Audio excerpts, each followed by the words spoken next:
As many of you know, over the last few months I've been thinking hard about my plans for 2008. Running for the presidency is a profound decision.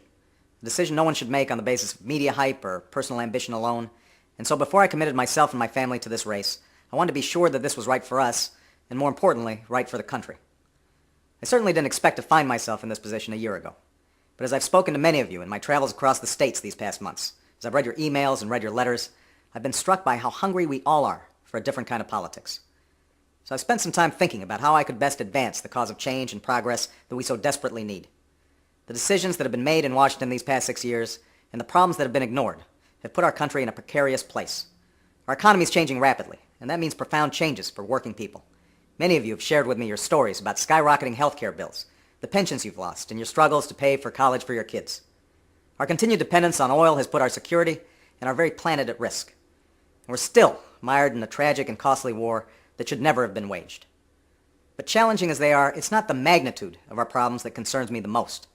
It's the smallness of our politics.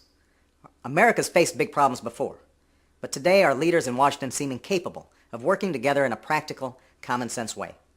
Politics has become so bitter and partisan, so gummed up by money and influence, that we can't tackle the big problems that demand solutions. And that's what we have to change first. We have to change our politics and come together around our common interests and concerns as Americans. This won't happen by itself. A change in our politics can only come from you, from people across our country who believe there's a better way and are willing to work for it.